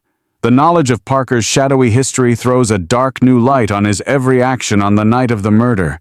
His perfect composure now seems less like professional decorum and more like the practiced control of a man with much to hide. The cast of suspects with serious, credible motives is growing, and the perfect butler has just revealed a significant stain on his otherwise spotless reputation. Historians still argue whether societal trust in domestic staff was generally well-placed or dangerously naive in this era. In Parker's case, the question hangs heavy in the air of Fernley Park, while the butler, Parker, sweats under the uncomfortable spotlight of his revealed past. Another figure in the Ackroyd household has been hovering on the edges of Poirot's attention, Miss Russell, the housekeeper. She is a woman of indeterminate middle age, tall, rather gaunt, with an air of stern capability. She runs Fernley Park with an iron hand in a velvet glove, or perhaps more accurately, an iron hand in an iron glove. She's efficient, correct, and gives away absolutely nothing of her personal thoughts or feelings. If Parker's composure was polished, Miss Russell's is carved from granite. Her public face at the inquest and during initial police questioning was one of rigid, appropriate grief, but her eyes remained watchful, her mouth a firm, unyielding line. She's the sort of woman you'd hesitate to ask for an extra sugar lump, lest you receive a lecture on frugality. Like Parker, her position gave her intimate access to the workings of the house and the lives of its inhabitants. Housekeepers of large estates were often the linchpin of the domestic staff, managing budgets, overseeing other servants, and frequently becoming confidants, or at least silent observers, of the family's affairs. They were privy to secrets simply by virtue of their constant presence and the need for them to know the rhythms of the household. Did you know that in some grand houses, the housekeeper had her own sitting room and was considered a cut above the other servants, a figure of significant authority? Miss Russell certainly carries herself with that air of authority. Poirot, in his quietly persistent way, has been making inquiries about Miss Russell, just as he has about everyone else. He learns she has been with Mr. Ackroyd for several years, a reliable and seemingly devoted employee. However, a few stray comments from other, more garrulous members of the staff and from village gossips, Caroline Shepherd being a prime if unwitting source of unfiltered local chatter, paint a slightly more intriguing picture. There are mentions of Miss Russell being seen recently in somewhat clandestine conversations with a rough-looking young man in the village, meetings that seemed out of character for the usually reserved and correct housekeeper. These meetings were noted, as such things always are in small communities, and filed away as curiosities. Poirot, of course, sees more than just curiosity. He sees a potential deviation from the pattern, a thread to be pulled. He arranges to accidentally encounter Miss Russell during one of his strolls through the village, a feat of timing that you suspect is anything but accidental. He engages her in polite conversation, praising the late Mr. Ackroyd, sympathizing with her loss and the added burdens on her now. She responds with her usual formal courtesy. Then, with an almost casual air, Poirot mentions seeing a young man in the village who bears a slight, and he emphasizes slight resemblance to her. A nephew, perhaps, mademoiselle? Or a distant cousin visiting? The reaction is instantaneous, though subtle. A flicker of something crosses Miss Russell's face. Annoyance? Fear? She draws herself up even straighter. "I have no family in this area, Monsieur Poirot. You must be mistaken." Her denial is swift, perhaps a little too swift. "Ah, my apologies," Poirot says, bowing slightly. "An old man's fancies, perhaps. These resemblances, they can be imagined." But his eyes, you note, are sharper than ever. The young man is soon identified through discreet inquiries by Inspector Davis, again, likely at Poirot's instigation. His name is Charles Kent, and he has a decidedly unsavory reputation. Petty crimes, association with dubious characters, a general air of being no good. He has no apparent legitimate business in King's Abbot. Why would the prim and proper Miss Russell be meeting secretly with such an individual? The pressure mounts. Poirot, using a combination of inescapable logic and a surprisingly compassionate understanding of human weakness, confronts Miss Russell directly, though privately. He doesn't accuse her of murder or even of complicity. He simply lays out the facts: her secret meetings, the disreputable character of Charles Kent, the potential for scandal if these meetings were misunderstood. And under this gentle but relentless pressure, Miss Russell's formidable composure finally cracks, and the truth tumbles out in a torrent of long-suppressed emotion. Charles Kent is her son, her illegitimate son. This revelation is almost as shocking as Ursula Bourne's secret marriage. Miss Russell, the epitome of rectitude, has a secret son, one she has kept hidden for years, a product of a youthful indiscretion she has spent her adult life trying to live down. In an era where illegitimacy carried a profound social stigma, particularly for a woman in a position of trust and responsibility, this secret would have been a terrible burden. Historians still argue about the true societal impact of illegitimacy versus its portrayal in literature and public discourse. But for an individual like Miss Russell, the fear of exposure would have been a constant shadow. Her son, Charles, it turns out, is a source of both shame and maternal anxiety. He is constantly in trouble, constantly in need of money, and he uses his mother's fear of discovery to extort funds from her. On the night of the murder, Miss Russell confesses Charles Kent had been in the grounds of Fernley Park. He was trying to get money from her yet again. She had met him briefly, given him what little she had, and urged him to leave. She is terrified that he might somehow be implicated in the murder, simply by his presence in the vicinity and his known bad character. Her anxiety, her sternness, her recent distraction, it all falls into place. It wasn't about the murder itself, directly, but about her desperate attempts to protect her son and her own devastating secret.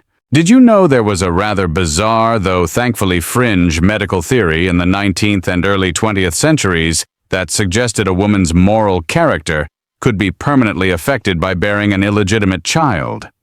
Such pseudo-scientific nonsense added to the immense societal pressure faced by women like Miss Russell. Her clandestine meetings and anxieties are now explained. It doesn't necessarily connect her to Ackroyd's murder, but it certainly provides a powerful motive for her secrecy and her guarded demeanor. It also means there was another unaccounted-for individual lurking in the grounds of Fernley Park that night, a known ne'er-do-well. Could Charles Kent have seen something?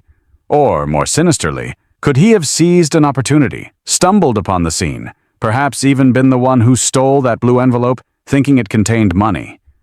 Miss Russell's story adds another layer of human complexity to the tragedy. She is no longer just the stern housekeeper, but a mother caught in an agonizing dilemma.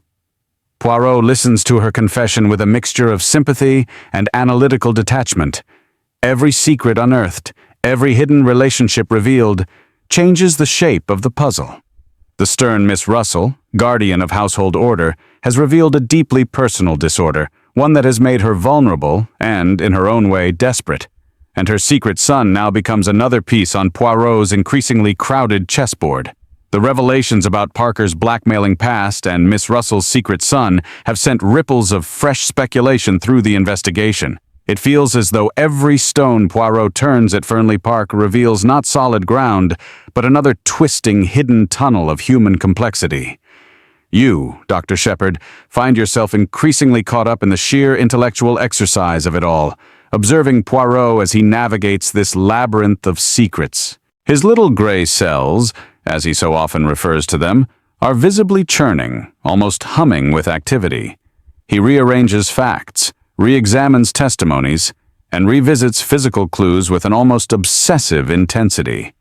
It's like watching a master watchmaker meticulously assembling a complex timepiece, each tiny cog and spring having its precise place and function. Poirot decides it's time for a bit of what he calls order and method in re-examining the crucial period between your departure from Fernley Park at approximately 8:50 p.m. He is very precise about your timing, as you were the last confirmed person to see Ackroyd alive and well for a prolonged period, and the discovery of the body by Parker and Major Blunt shortly after 10 p.m. He takes out a large sheet of paper and begins to construct a new, more detailed timeline, incorporating all the new information. He lists each individual known to be in the house: Mrs. Cecil Ackroyd, Flora Ackroyd, Major Blunt, Jeffrey Raymond, Ursula Bourne, Parker, and Miss Russell, and now, hovering on the periphery, Charles Kent. Beside each name, he notes their stated whereabouts and any corroborating or contradictory evidence. "Consider, mon ami," he says, tapping his pen on the paper. "The contradictions, the small impossibilities, the actions that do not quite ring true." He points to the telephone call made from the hall at 9:20 p.m. to Liverpool. Jeffrey Raymond denied making it. No one else has admitted to it. Who then made this call and why Liverpool? It's a loose end that clearly bothers Poirot. In an era before itemized billing was common for household phones, tracing such a call discreetly after the fact relied heavily on the memory of exchange operators, a resource Poirot uses to its fullest. He goes back to the French window in the study. It was found unlatched from the inside. Yet, the mud on the windowsill, as he noted on the first night, suggested someone might have entered from the outside, brushing against it. This is a curious contradiction. If someone came in through the window, how did they unlatch it first from the inside? Unless, of course, it was left unlatched by Ackroyd himself, or by someone else who was in the study before the murder. Or most intriguingly, was it latched after the murder by the killer to create a false impression, and then unlatched again later by someone else entirely? Poirot loves these little convolutions. He pores over the layout of the house, requesting a floor plan from a somewhat bemused Inspector Davis. He traces routes between rooms, estimates walking times, considers sight lines. Could Jeffrey Raymond in his office really have heard you leaving but not a potential struggle in the study later? How soundproof were the servants' quarters where Ursula Bourne claimed to be? Where exactly was Miss Russell when she was supposedly meeting her son? He even, much to your quiet amusement, paces out distances himself, muttering calculations in French under his breath. It's methodical to the point of being almost theatrical, yet you sense an underlying, fiercely logical process at work. It reminds you of the painstaking work of early cartographers, mapping unknown territories not with satellites, but with rudimentary tools and incredible attention to detail. The results might have seemed approximate by modern standards, but they were revolutionary for their time.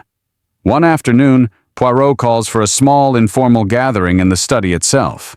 He asks Flora, Major Blunt, Jeffrey Raymond, and Ursula Bourne to be present. Mrs. Ackroyd pleads a headache, and Parker and Miss Russell are ostensibly busy with household duties, though Poirot has already spoken to them at length. He wants to reconstruct certain moments. He asks Flora about the specific tune she was playing on the gramophone in the drawing room. "Was it a lively tune, mademoiselle? Or something soporific?" She thinks for a moment, then names a popular foxtrot. "Lively, then," Poirot nods. Music, he notes, can cover other sounds. Did you know that the 1920s saw a boom in gramophone ownership? For the first time, recorded music was widely accessible, changing how people experienced entertainment in their own homes. He focuses on the curious detail of the dictaphone that Roger Ackroyd had recently purchased. It was a relatively new piece of technology for personal use, a machine for recording and playing back voice dictation. Ackroyd, according to Jeffrey Raymond, had been rather enthusiastic about it, though he hadn't quite got the hang of using it proficiently. The dictaphone sits on a small table near Ackroyd's desk, covered. Poirot asks Raymond to demonstrate its use. As Raymond fusses with the wax cylinders, Poirot watches him intently. Had Ackroyd been using it on the night of the murder? Could it have recorded something? The idea hangs in the air, a tantalizing possibility. but Raymond states Ackroyd had complained earlier that day that it wasn't working properly. Poirot then directs his attention to the window again. He asks Major Blunt to demonstrate exactly how he and Parker entered. Blunt shows how they found it unlatched and swung it open. Poirot examines the latch minutely. He asks if anyone remembers a draft from that window before the discovery. No one does. He also re-examines the items on Ackroyd's desk, or rather, the absence of items, specifically the missing blue envelope. Who would have known its significance? Only you, Dr. Shepard, and Ackroyd himself, unless Ackroyd had mentioned it to someone else. Or unless the blackmailer, if they were indeed in the house, recognized it or deduced its contents. His methodical madness, as you privately term it, involves a lot of seemingly disconnected questions. He asks Flora about her fiancé Ralph Payton's finances. He asks Major Blunt about his knowledge of poisons from his time in foreign parts, a rather quaint phrase for exotic locales. He inquires of Jeffrey Raymond about the exact shade of ink Ackroyd preferred for his personal correspondence. Each question is a tiny probe, seeking a reaction, a piece of information, however small. Historians still argue whether the great detective figure in fiction, with their almost superhuman powers of observation and deduction, reflected a societal longing for figures who could impose order on a chaotic post-war world, or if they were simply a brilliant literary device. Poirot certainly seems to embody that longing for order, sifting through the messy realities of human emotion and action to find a coherent pattern. Slowly, painstakingly, he is building his case, not in a linear fashion, but by collecting disparate elements and seeing how they connect. He often sits in Ackroyd's chair, his eyes closed, his fingers steepled, simply thinking. Sometimes he'll pick up a small object, a paperweight, a pen, and examine it as if it holds the key to the universe.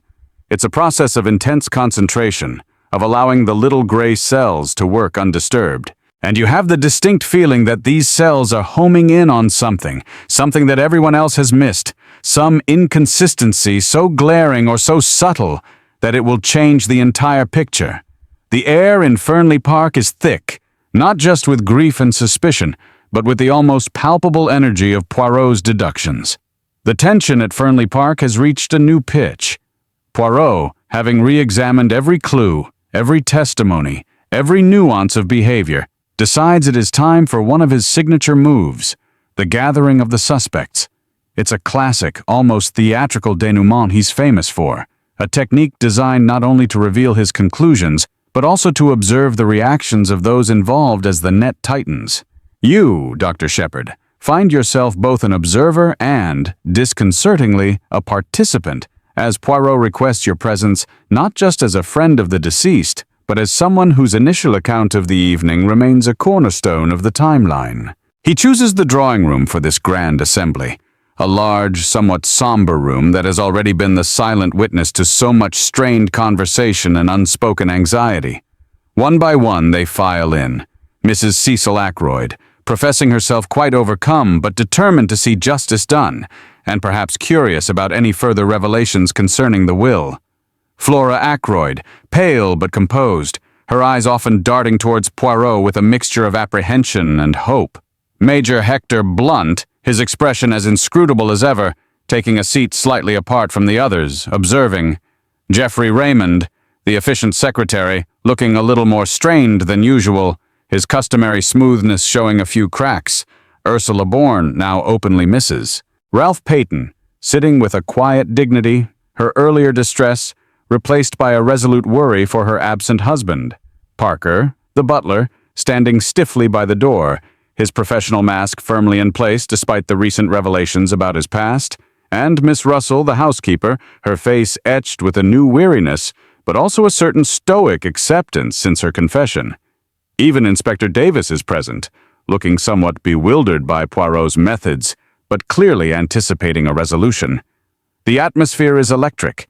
You could cut it with a knife, perhaps even the Tunisian dagger that started all this, were it not safely locked away as police evidence. Poirot stands before them, small and dapper, yet commanding the room with an undeniable presence.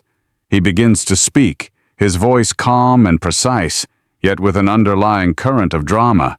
He thanks them for their cooperation, for their patience. He speaks of the complexity of the human heart, the tangled skeins of motive and opportunity. He's like a maestro, an underscore D. Underscore the orchestra is tuning up for the grand finale. You find it slightly amusing, this theatricality, yet undeniably effective. Did you know that courtroom drama as a popular genre has roots going back to ancient Greece, with orators using rhetoric and storytelling to sway judges and juries? Poirot's drawing room summations are a private, more intimate version of this ancient art. He starts by systematically revisiting each person in the room, outlining the suspicions that have, at one point or another, attached to them.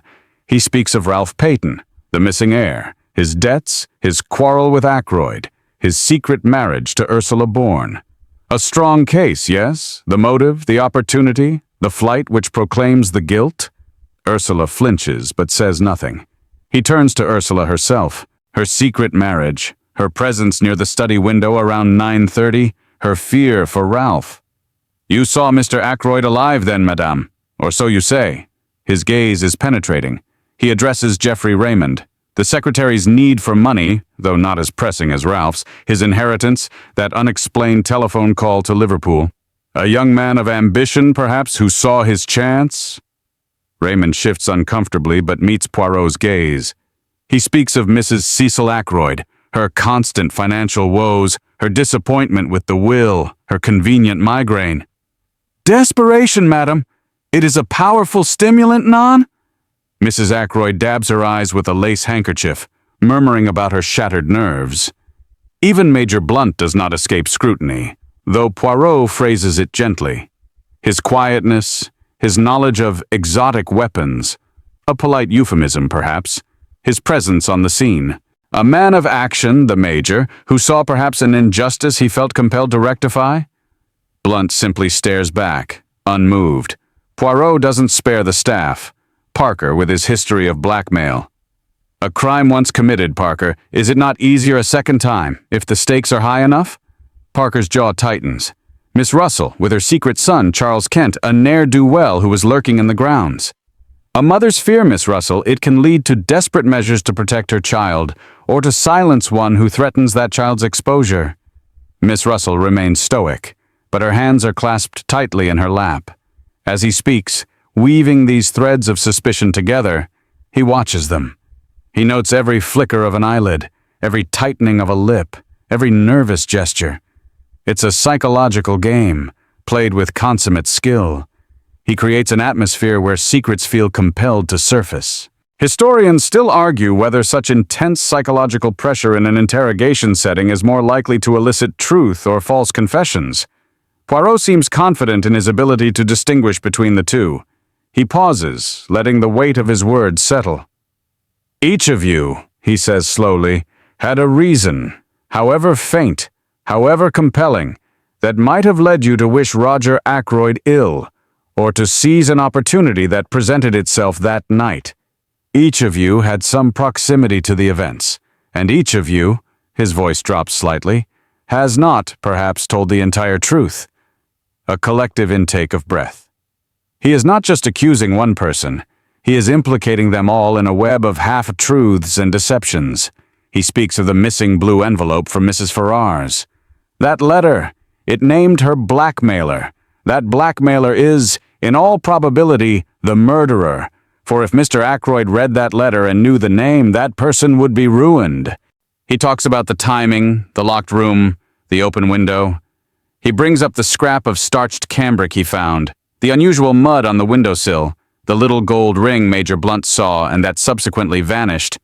Perhaps a wedding ring, he muses, glancing pointedly at Ursula. She looks down at her hands. You notice for the first time a faint indentation on her ring finger, as if a ring has recently been removed. A small detail, but in Poirot's hands, even the smallest detail can become a lever to move the world. He builds the pressure, walking among them, his eyes never leaving their faces. He asks a direct question here, makes an insinuation there. It's a masterful performance, designed to unravel the last threads of their composure. He is not yet naming the killer. He is instead forcing them to confront their own secrets, their own potential guilt, making them participants in the reconstruction of the crime. The air is thick with suspense. You feel your own heart rate quicken, even though you are, in theory, merely an observer. But are you? Poirot's gaze sweeps over you, too, a brief, unreadable flicker. The net is drawing tighter, and someone in this room is about to be caught. The atmosphere in the drawing room at Fernley Park is now so taut it feels as if a single sharp sound would shatter it into a million pieces. Poirot, having laid out the web of suspicions implicating nearly everyone present, now begins his meticulous reconstruction of the fatal evening, focusing with laser-like precision on the critical window of time. "Let us return, mes amis," he says, his voice calm but carrying an undeniable authority, "to the evening of the crime. Let us walk, minute by minute, through those crucial hours." He starts with your own account, Dr. Shepard. "You, Doctor, you leave Mr. Ackroyd at approximately 10 minutes to 9. He is alive, yes? Agitated about the letter from Mrs. Ferrars, the letter naming her blackmailer, which he intends to read." You nod, the events of that night replaying vividly in your mind. "He asks you not to be disturbed. He means to lock himself in the study." "Then," Poirot continues, turning his gaze towards Ursula Bourne, "we have the testimony of Madame Peyton, Ursula Bourne, as she was then. She states that at approximately 9:30 she went to the study window. She looked in. She saw Mr. Ackroyd at his desk, apparently engrossed in reading some papers. He was alive." Ursula confirms this, her voice quiet but firm. "Yes, I saw him. He seemed normal, just reading." Poirot nods slowly. "So at 9:30 Roger Ackroyd is alive." This narrows the window for the murder significantly. If Parker and Major Blunt found the body shortly after 10, then the act itself and the presumed theft of the letter must have occurred in that roughly 30-minute period. He then addresses the curious incident of the telephone call to Liverpool at 9:20 p.m., a call no one has yet owned up to making. "A small anomaly, this call," Poirot muses. "Who in this household had business in Liverpool so urgent that they must make a trunk call at that precise moment?" He lets the question hang in the air, his eyes sweeping the room. Geoffrey Raymond looks particularly uncomfortable. Could it have been him, despite his denial? Or was it someone else slipping unnoticed to the hall telephone? The persistence of this seemingly minor detail underscores Poirot's belief that nothing is truly irrelevant. Did you know that in the 1920s, telephone directories were becoming increasingly comprehensive, but tracing a specific person who made a call, especially from a house with multiple occupants, remained a significant challenge for investigators. It relied on honesty or deduction. Poirot then brings up the matter of sounds, or the lack thereof. No one, it seems, heard a struggle, no raised voices, no cry for help. He looks at Geoffrey Raymond. "You, Monsieur Raymond, in your office nearby with your door closed, you heard Dr. Shepard leave, but nothing more?" Raymond reiterates his earlier statement, though his composure seems a little frayed. "And you, Major Blunt, and Mademoiselle Flora in the drawing room engrossed in your game of bezique and then your reading, you heard nothing until Parker raised the alarm?" Both confirm this. The layout of these large houses, with their solid doors and spread-out rooms, often meant that sound didn't travel easily unless it was particularly loud. This architectural feature, designed for privacy, now aids the murderer. The crucial detail of the locked study door is revisited. Parker found it locked from the inside. He and Major Blunt then went around to the French window, found it unlatched, and entered that way. "A locked room mystery, it appears," Poirot says, a faint smile playing on his lips. "But is it truly?" He then considers the timeline of who knew Ackroyd planned to be in his study, specifically not to be disturbed. "Ackroyd told you this, Dr. Shepard," he told Parker. Flora knew he often worked there after dinner. Then Poirot introduces a startling piece of information he has seemingly held in reserve. Inspector Davis, in his thorough search, discovered something rather interesting in Mr. Ackroyd's bedroom. Not in the study, mark you, but in his bedroom, pushed to the back of a drawer. He pauses for dramatic effect. The blue envelope from Mrs. Ferrars, the one she said contained the name of her blackmailer. A collective gasp goes through the room. The letter wasn't stolen after all. "But," Poirot continues, holding up a hand, "the letter inside the envelope, the actual missive naming the blackmailer, that was missing. Only the envelope remained. This changes things. If the murderer didn't need to steal the whole envelope, Perhaps they already knew its significance, or they were interrupted. Or, more chillingly, perhaps they took the letter before it ever reached Ackroyd's desk for him to read that night. But then, why would Mrs. Ferrars write to Ackroyd saying she was enclosing it? Poirot then does something unexpected. He asks Parker to bring in the dictaphone machine from the study. He has, it turns out, been fiddling with it himself. He explains that Geoffrey Raymond had mentioned Ackroyd complaining it wasn't working. But these machines, they can be temperamental, Poirot says. Sometimes they record when one thinks they do not, or they play back when one least expects it. He sets a wax cylinder on the machine. "I found this cylinder already on the machine. Let us listen, shall we?" He switches it on. There's a whirring, scratching sound. Then, unmistakably, Roger Ackroyd's voice, faint and tinny but clear. He seems to be dictating. "The assurances I have received are quite definite. She was, as I suspected, being bled white. The man is—" There's a click, a slight bump. Then the recording becomes jumbled for a moment, then clearer. 9:20, you say? "Yes. I'll hold." Then, after a pause, Ackroyd's voice again, sharper now. "Is that you, Shepard? I thought I told Parker I wasn't to be— What on earth are you doing here?" There's a sound of surprise, then a thud, then silence. The drawing room is frozen. "All eyes are on you, Dr. Shepard." Ackroyd's voice, recorded on the dictaphone, places you back in the study at 9:20, a time you claim to be already home. His words suggest surprise, even alarm at your presence. The timeline, so carefully constructed, so reliant on your initial testimony of leaving at 8:50 p.m., shatters. It's a moment of pure, ice-cold shock. The recording paints an entirely different picture of Ackroyd's last moments, and your role in them. Historians still argue about the reliability of early sound recording technology, its susceptibility to distortion or even tampering. But the raw immediacy of Ackroyd's voice, questioning your unexpected return, is devastatingly convincing. The careful chronology Poirot has built step by step has just led to this horrifying, undeniable focal point. The window of opportunity hasn't just narrowed, it has pinpointed a moment and a presence previously unaccounted for. The scratchy recording of Roger Ackroyd's last words hangs in the air of the drawing room, an accusation more potent than any Poirot could have voiced. "Every eye is fixed on you, Dr. Shepard." The blood drains from your face. Your carefully constructed narrative, the one upon which so much of the early investigation has hinged, has been utterly demolished by a piece of mundane office technology. There's a stunned silence, broken only by a soft gasp from Flora. Even Inspector Davis looks dumbfounded, his gaze shifting from the dictaphone to you with dawning horror. Poirot, his expression unreadable but for a hint of somber triumph, switches off the machine. "The little gray cells, Dr. Shepard," he says, his voice surprisingly gentle. "They work on facts. And the fact is, Mr. Ackroyd did not expect you back in his study after you had formally taken your leave. He was surprised. He was perhaps alarmed." He begins to lay out his final devastating reconstruction. "Let us consider, mes amis. Dr. Shepard tells us he left Fernley Park at 10 minutes to 9. He arrives home shortly after 9, he says. But what if he did not go straight home? What if he lingered? Or what if he returned?" Poirot addresses the strange telephone call made from the hall at 9:20 p.m. to Liverpool. "It was you, was it not, Dr. Shepard, who made that call? Perhaps to check on an investment? Or to arrange an alibi?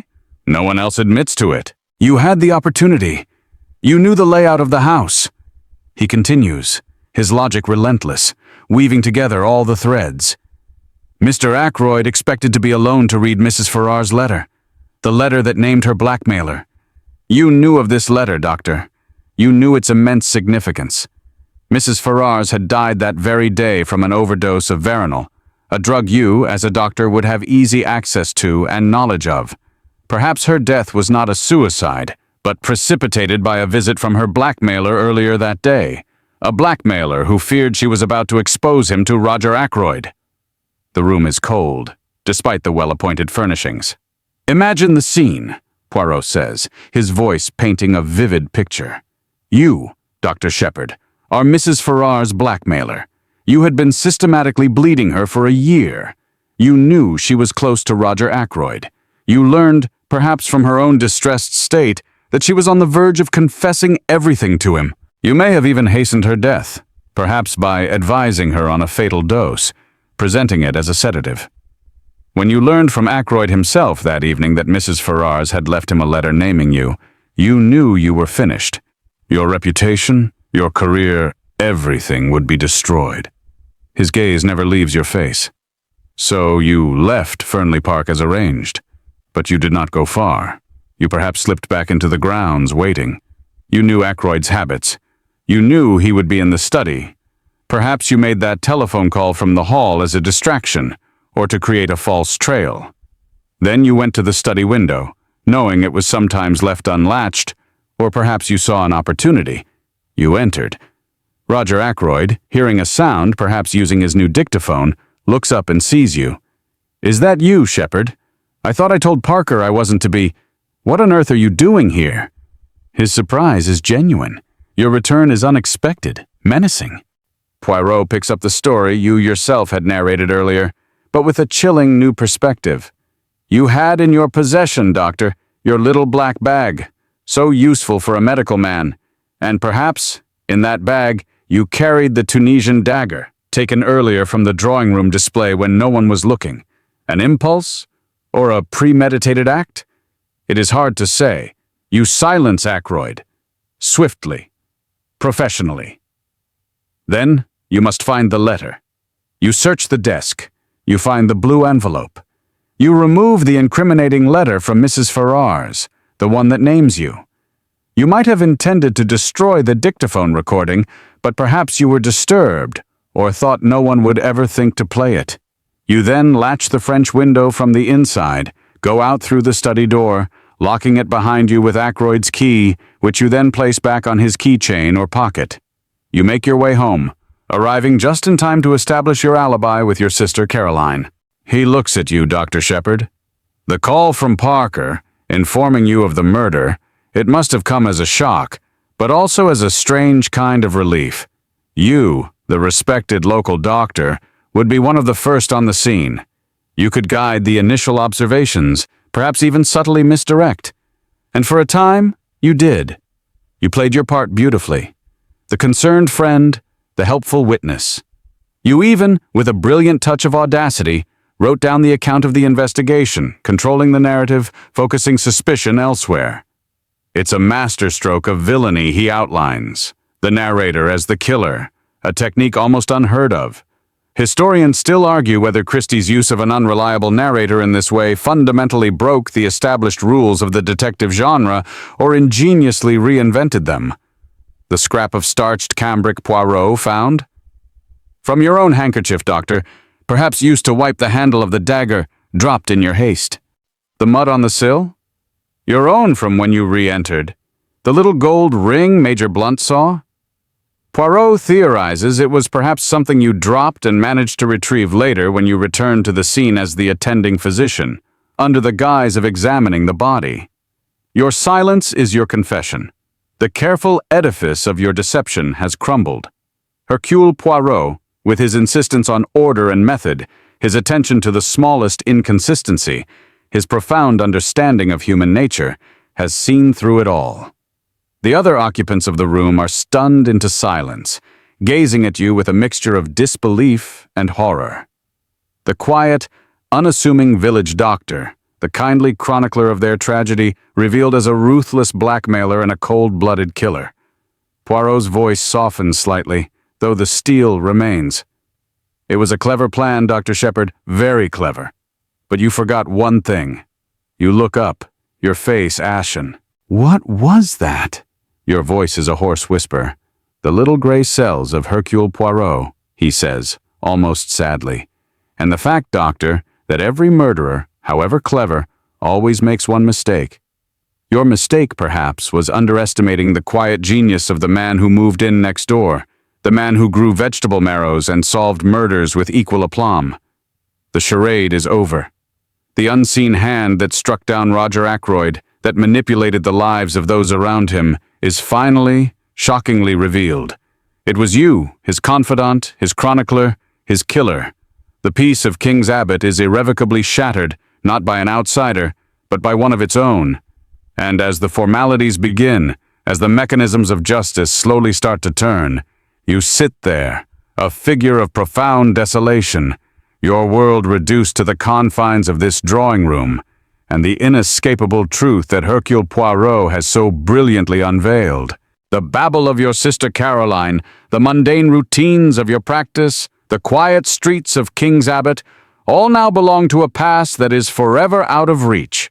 The final chapter of your narrative has been written not by you, but for you, by the little Belgian detective who saw the truth you had so carefully concealed.